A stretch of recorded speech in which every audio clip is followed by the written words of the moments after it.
നിങ്ങളുടെ അച്ഛൻ എന്നെ ഉപേക്ഷിച്ച് ഈ പടി ഇറങ്ങുമ്പോൾ എൻ്റെ 1.5 വയസ്സായ കുഞ്ഞിനെയും കൊണ്ടാ പോയത്. പിന്നെ നിങ്ങളുടെ കൊച്ചിനെ തപ്പുന്നതാണല്ലോ ഞങ്ങളുടെ പണി. ഇതോടുകൂടിയല്ല അവസാനിച്ചു. ഇവിടെ ആരുമില്ലേ? ആരാ? ഞങ്ങൾ ഗോപാലകൃഷ്ണ നായരുടെ മക്കളാ. വാ മക്കളെ അകത്തോട്ടു. അച്ഛൻ്റെ കാര്യങ്ങളൊക്കെ അറിഞ്ഞു കാണുമല്ലോ അല്ലേ? ഞാൻ ആളെ കണ്ടിട്ട് വർഷങ്ങളായി. അച്ഛൻ മരിച്ചു. കഴിഞ്ഞ ദിവസം അച്ഛൻ്റെ റൂം ഒതുക്കിയപ്പോൾ അവിടുന്ന് ഒരു ഡയറി കിട്ടിയായിരുന്നു.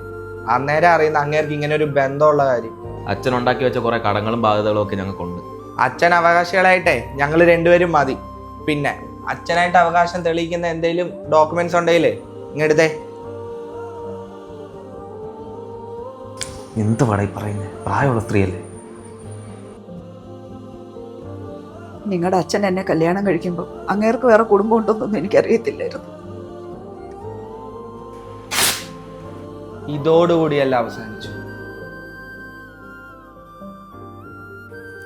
മോനെ, നിങ്ങളുടെ അച്ഛൻ എന്നെ ഉപേക്ഷിച്ച് ഈ പടി ഇറങ്ങുമ്പോൾ എൻ്റെ 1.5 വയസ്സായ കുഞ്ഞിനെയും കൊണ്ടാ പോയത്. ഒരു ഡയറി കിട്ടിയെന്ന് പറഞ്ഞില്ലേ? എന്തെങ്കിലും എൻ്റെ കുഞ്ഞിനെ കുറിച്ച് അതിലുണ്ടോ? പിന്നെ നിങ്ങളുടെ കൊച്ചിനെ തപ്പുന്നതാണല്ലോ ഞങ്ങളുടെ പണി. പിന്നെ ഞങ്ങൾ മര്യാദക്കാരായതുകൊണ്ട് ഇത്രയും നേരം മാന്യമായിട്ട് സംസാരിച്ച്. കൊച്ചുണ്ട്.